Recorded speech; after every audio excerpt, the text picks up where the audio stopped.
अस्सलामुअलैकुम dear students, उम्मीद करती हूँ सब खैरियत से होंगे। आज हम शुरू करने जा रहे हैं एक्सरसाइज 1.4, जिसमें आपको नज़र आ रहा है स्क्रीन पर कि क्वेश्चन है solve the following equations. In questions में भी हमने इक्वेशंस को सॉल्व करना है। तो आप कहेंगे कि क्या डिफरेंस है पिछली एक्सरसाइज में और इसमें भी, क्योंकि वहाँ भी हम सॉल्व कर रहे थे, यहाँ भी हमने सॉल्व करना है। सॉल्व करने का मकसद क्या होता है बच्चों, कि हमने इक्वेशन में सोल्यूशन सेट लेना है, यानी जो हमारे पास एक्स की वैल्यूज़ हैं वो हमने फाइंड आउट करनी, अननोन की वैल्यूज़ हैं वो हमने फाइंड आउट करनी होती हैं। तो हमें पीछे जो क्वेश्चन थे उनमें हमने जो है एक्स की वैल्यू को फाइंड आउट किया। और इस एक्सरसाइज में और पिछली एक्सरसाइज में क्या डिफरेंस है, तो मैं आपको बताती हूँ कि डिफरेंस ये है कि इन तमाम जो क्वेश्चंस में आपको एक साइन नज़र आएगी जिसको हम कहते हैं रेडिकल की साइन। ठीक है, इस साइन से आप फेमिलियर हैं। तो जब हमारे पास किसी इक्वेशन में रेडिकल की साइन होती है तो हम उसको कहते हैं कि ये रेडिकल इक्वेशन है। ठीक है, तो जब हमारे पास रेडिकल की साइन होती है तो हम उसको सॉल्व किस तरह करते हैं, आज की एक्सरसाइज में हम ये सीखेंगे। अगर हम अपने पिछले पेजेस की तरफ जाएं तो यहाँ पर हमारे पास इसकी रेडिकल इक्वेशन की डेफिनेशन मौजूद है। तो हम डेफिनेशन को ज़रा देखते हैं और इसको समझते हैं कि डेफिनेशन क्या है। Radical equation, an equation involving expression under the radical sign is called radical equation. यानी हमारे पास अगर क्वेश्चन में, इक्वेशन में, एक्सप्रेशन में हमारे पास एक रेडिकल की साइन मौजूद है तो फिर हम उसको कहेंगे कि ये एक रेडिकल इक्वेशन है। अच्छा, अब देखिए मुख्तलिफ होती हैं, हमारे पास एक साइन भी हो सकती है रेडिकल की, जैसे कि एग्जांपल में यहाँ पर आपको नज़र आ रहा है। तो ये है x+3, आपको अंडर रूट की साइन के अंदर है, इज़ इक्वल टू x+1। तो ये एक टाइप हो गई आपके पास कि जिसमें एक अंडर रूट की साइन मौजूद है और बाकी आपके पास इक्वल की दूसरी तरफ दूसरी वैल्यू मौजूद है और इसको आपने सॉल्व करना है। तो डिफरेंट टाइप की इक्वेशंस हैं जिनको आपने सॉल्व करना है। तो फर्स्ट टाइप ये है कि आपको एक अंडर रूट की साइन होगी और आपने उसको सॉल्व करना होगा। दूसरी टाइप ये है कि आपके पास दोनों तरफ अंडर रूट की साइन होंगी, यानी इस साइड पर भी और इक्वल की दूसरी तरफ भी अंडर रूट की साइन होगी, दोनों तरफ अंडर रूट की साइन होगी। तो हमने उनको कैसे सॉल्व करना है, यानी एक टाइप जो है हमारे पास इस तरह की होगी, इस किस्म की होगी जिसमें एक अंडर रूट मौजूद है, और दूसरी टाइप जो है वो हमारे पास दोनों साइड पर अंडर रूट होगा और वो दूसरी टाइप होगी। ठीक है। अच्छा, तीसरी जो हमारे पास किस्म है वो है ये इस तरह की होगी। हमारे पास एक एक्सप्रेशन होगी जो कि अंडर रूट के अंदर है और जिसमें हमारे पास मोर देन 2 जो टर्म्स जो है वो मौजूद हैं और डिफरेंट आपके पास वेरिएबल्स भी मौजूद हैं। तो इसको हम किस तरह सॉल्व करेंगे, तो हम स्टार्ट करते हैं कि इसको किस तरह सॉल्व करते हैं। इसके अलावा एक और चीज़ आप इसमें सीखेंगे, एक्सट्रेनियस रूट्स। एक्सट्रेनियस रूट क्या होती हैं। जब क्वेश्चन में ऐसा क्वेश्चन आएगा जो कि जिसमें एक्सट्रेनियस रूट मौजूद हों तो वो मैं आपको उस वक्त समझा दूँगी। अभी हम क्वेश्चन स्टार्ट करते हैं और हम देखते हैं कि जिन इक्वेशंस में अंडर रूट मौजूद होता है उनको हम किस तरह सॉल्व करते हैं। तो हमारे पास क्वेश्चन है dear students 2x। Question number 1 है, part number 1, 2x + 5 is equal to under root 7x + 16। ये हमारे पास क्वेश्चन। अच्छा जी, हमने इसको सॉल्व करना है। कैसे सॉल्व करेंगे, सबसे पहले तो हम ऐसा करते हैं कि क्वेश्चन रिपीट करते हैं, उसके बाद हमें क्या करना होता है कि हमने इस अंडर रूट की साइन को जो है वो ख़त्म करना है। अब अंडर रूट की साइन कैसे ख़त्म होती है, अगर हम इसको स्क्वायर कर देंगे तो अंडर रूट की साइन जो है वो ख़त्म हो जाएगी। आपने पढ़ा है ना कि जब हम कोई भी नंबर जो है उसका स्क्वायर किसी अंडर रूट के अंदर होता है तो वो स्क्वायर अंडर रूट के साथ फिनिश हो जाता है और वैल्यू जो है वो सिंगल बाहर आ जाती है। तो हम ऐसा करते हैं कि हम लिख देंगे, हम यहाँ पर स्टेटमेंट भी लिख देते हैं, बाय स्क्वेयरिंग बोथ साइड्स। हम दोनों साइड को स्क्वायर कर देंगे तो देखिए ये हो जाएगा 2x + 5 इसका होल जब हम एक साइड पे काम करते हैं तो इक्वेशन की दूसरी साइड पर भी उसी काम को हमें करना पड़ता है। तो अगर हम अंडर रूट ख़त्म करने के लिए इस साइड को स्क्वायर कर रहे हैं तो अल्टीमेटली हमें फर्स्ट साइड जो है उसको भी स्क्वायर करना पड़ेगा। अब आप देखें, जब हमारे पास बायनॉमियल हो और उसके ऊपर स्क्वायर हो तो फ़ौरन हमारे माइंड में आ जाता है कि ये स्क्वायर के फार्मूले से खुलेगा। अब स्क्वायर के फार्मूले से कैसे खुलता है ये आपको पता है, 2x यानी फर्स्ट टर्म का होल स्क्वायर प्लस 2 फार्मूले के होते हैं, 2x और 5 दोनों टर्म जो है इसके साथ मल्टीप्लाई पे होती हैं, प्लस 5 का होल स्क्वायर। तो ये होल स्क्वायर जो ये हमने यहाँ पर ओपन कर दिया। दूसरी तरफ अगर हम देखें तो 7x + 16 जो है ये बाहर आ जाएगा, अंडर रूट की साइन स्क्वायर के साथ जो है वो फिनिश हो जाएगी।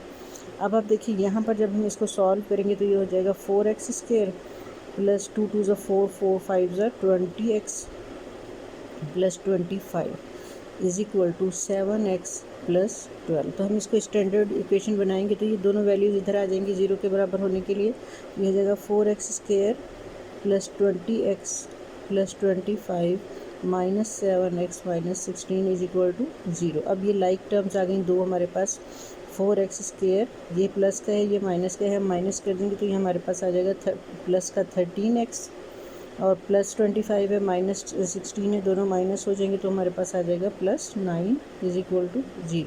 अब देखिए ये आपके पास इक्वेशन आ गई इन स्टैंडर्ड फॉर्म। अब आपको ये पता है कि जब हमारे पास एक इक्वेशन एक्सप्रेशन हो जिसमें हमारे पास फर्स्ट और सेकंड टर्म का अंडर रूट यानी फर्स्ट और सेकंड टर्म का जो है वो परफेक्ट स्क्वायर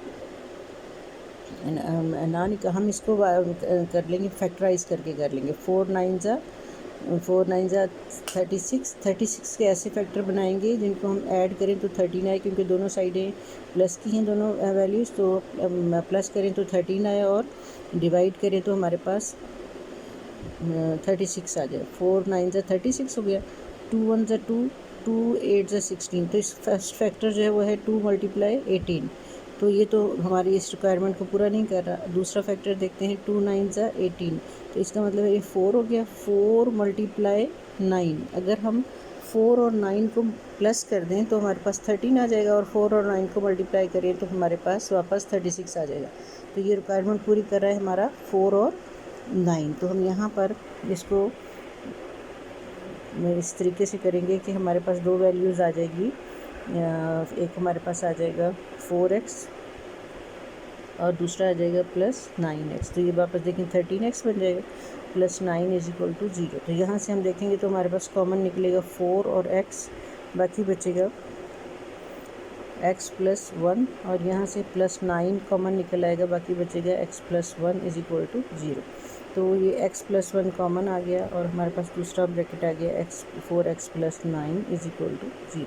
अब आपको पता है जब हमें वैल्यू फाइंड आउट करनी होती है तो हम क्या करते हैं, अब हम दोनों को 0 के बराबर कर देंगे। x plus 1 is equal to 0, तो x इज इक्वल टू हो जाएगा -1। बिल्कुल इसी तरह यहाँ पर 4x plus 9 is equal to 0, तो 4x इज इक्वल टू -9 हो जाएगा। जब ये इस इक्वल के दूसरी तरफ जाएगा तो x इज इक्वल हो जाएगा -9/4। तो इस तरह हमारे पास 2x की वैल्यूज़ आ जाएंगी। ठीक है, जब हमारे पास 2x की वैल्यूज़ आ जाएंगी तो अब हमने ये देखना है कि ये जो हमारे पास इक्वेशन है ये एक्सट्रेनियस है या नहीं है। अब मैं आपको समझाती हूँ कि एक्सट्रेनियस क्या होता है। अब हम इसका चेक करेंगे। चेक का मतलब है कि हम ये दोनों वैल्यूज़ जो हमारे पास x की आई हैं, हम ये जो ओरिजिनल हमारे पास वैल्यू है ये क्वेश्चन है इसमें हम पुट करेंगे और फिर हम देखेंगे कि क्या इक्वेशन सेटिस्फाइड होती है कि नहीं। इक्वेशन कैसे सेटिस्फाइड होती है, इधर left side become equal to right side. अगर दोनों साइडें इक्वल आएँ तो फिर वो इक्वेशन सेटिस्फाइड होती है। अगर इन दोनों में से कोई एक भी जो है इक्वेशन को सेटिस्फाइड नहीं कर सकेगा तो फिर ये इक्वेशन जो है ये एक्सट्रेनियस इक्वेशन होगी। अदरवाइज़ ये जो है सॉल्यूशन सेट हो जाएगा, यही इसका सॉल्यूशन सेट होगा। हम यहाँ पर अभी फ़ौरन नहीं लिख सकते कि ये सॉल्यूशन सेट है कि नहीं है, इसके लिए हमें चेक करना पड़ेगा। लिहाजा अक्सर स्टूडेंट्स पूछते हैं कि टीचर चेक करना ज़रूरी है कि नहीं। तो इन एक्सरसाइजेज़ में बिकॉज़ हमें ये बताना होता है कि सॉल्यूशन सेट है या नहीं है। तो अगर सॉल्यूशन सेट नहीं होगा, मतलब इस इक्वेशन सेटिस्फाइड नहीं हो रही होगी इन दोनों में से किसी एक भी आंसर से, तो फिर वो सॉल्यूशन सेट नहीं होंगे। ये आंसर जो हैं इस इक्वेशन के सॉल्यूशन सेट नहीं होंगे। लिहाजा हमें क्या करना पड़ेगा, हमें इनको चेक करना पड़ेगा। तो इसलिए हर क्वेश्चन में चेक जो है वो ज़रूरी है। तो हम एक ऐसे इक्वेशन जो है उसको रखेंगे और फिर हम इक्वेशन में वैल्यू पहले हम -1 पुट करेंगे, फिर उसके बाद -9/4 पुट करेंगे। अगर तो दोनों जो वैल्यूज़ हैं इनसे इक्वेशन सेटिस्फाइड हो रही हुई तो फिर ये दोनों वैल्यूज़ जो है उसका सोल्यूशन सेट होंगी, अदरवाइज़ जो हमारे पास इक्वेशन है वो एक्सट्रेनियस इक्वेशन होगी। तब उम्मीद करती हूँ एक्सट्रेनियस इक्वेशन का मतलब समझ आ गया होगा, यानी जो वैल्यूज़ आपके पास आ रही हैं एक्स की, अगर वो इक्वेशन को सेटिस्फाइड नहीं कर रही तो फिर वो जो इक्वेशन है वो एक्सट्रेनियस इक्वेशन है। ठीक है, तो चलिए हम देखते हैं चेक करके कि कैसे ये है कि नहीं। तो हम ऐसा करते हैं कि हम इस इक्वेशन को इक्वेशन नंबर 1 का नाम दे लेते हैं ताकि हम लिख सकें कि हम इक्वेशन में पुट कर रहे हैं। अब हम यहाँ पर लिख लेते हैं कि by putting x is equal to -1 in equation 1, तो हम इक्वेशन 1 जो है उसको लिखते हैं, वो थी हमारे पास 2x + 5 is equal to √7x + 60। तो हम जहाँ पर भी x होगा वहाँ पर हम पुट कर देंगे -1, तो यहाँ पर भी हमने पुट कर दिया, और x यहाँ पर भी हमने -1 पुट कर दिया। तो यहाँ पर हमारे पास आ गया -2 + 5 इज़ इक्वल टू -7 + 16, और ये अंडर रूट के अंदर ये हो जाएगा हमारे पास +3 का। और यहाँ पर आप देखें तो ये +-7 में से आपके पास 16 में से 7 जाएंगे तो आपके पास 9 आ जाएगा अंडर रूट के अंदर। आपको पता है under root 9 is equal to किसके होता है, वो होता है 3 के, तो 3 इज़ इक्वल टू 3, यानी एक वैल्यू जो है एक्स की उसने तो सेटिस्फाइड कर दिया आपके आंसर को। अब हम देखते हैं दूसरी वैल्यू जो है वो सेटिस्फाइड करती है या नहीं। तो अब हम यहाँ पर by putting x is equal to -9/4 in equation 1 कर देते हैं। तो हम इक्वेशन 1 लिखते हैं 2x + 5 is equal to √7x + 16। अब हम देखते हैं कि x की वैल्यू हमने लिखी 2, यहाँ पर है -9/4, तो x की वैल्यू लिखी +5 is equal to under root के अंदर हमारे पास है 7 और -9/4 यहाँ पे हमने ब्रैकेट में लिखा +16। यहाँ से हम देखें तो 2 1 2 2 2 4, ये हमारे पास आ जाएगा -9/2 + 5, और राइट साइड पे हमारे पास आ जाएगा अंडर रूट के अंदर हमारे पास है -9 को हम 7 से मल्टीप्लाई करेंगे तो हमारे पास आ जाएगा -63/4 + 16, ये अंडर रूट के अंदर है। ठीक है ना, तो हम ये यहाँ पर एलसीएम लेंगे अंडर रूट के अंदर, और यहाँ पर हम लेंगे बाहर एलसीएम। तो आपको पता है एलसीएम लेना किस तरह लेते हैं। तो जब हम सेकंड पेज पे लिखती हूँ, हम एलसीएम लेंगे दोनों साइडों पे, तो हमारे पास यहाँ पर आ जाएगा -9 + 10/2, और इधर हमारे पास आ जाएगा अंडर रूट के अंदर -63 + 64/4। तो हम यहाँ से 1/2 आ जाएगा, और यहाँ पर हमारे पास आ जाएगा √1/4। अंडर रूट 1/4 का आंसर क्या आएगा, 1/2, तो 1/2 इज़ इक्वल टू 1/2। आप देखिए ये सेटिस्फाइड हो गई ना, जब दोनों साइडें इक्वल आ जाती हैं तो इट मीन्स के जो हमारे पास जो इक्वेशन है वो सेटिस्फाइड है। तो हम यहाँ लिखेंगे सेटिस्फाइड, और सॉल्यूशन सेट हमारे पास क्या आ जाएगा, solution set is equal to -1 और -9/4, ये हमारे पास सॉल्यूशन आ जाएगा। तो इस तरह हमारा क्वेश्चन नंबर 1 जो है ये सॉल्व हो जाएगा। उम्मीद करती हूँ समझ आ गई होगी। तो हम दूसरा क्वेश्चन करेंगे, उसके लिए मेरी आप दूसरी वीडियो देखिएगा।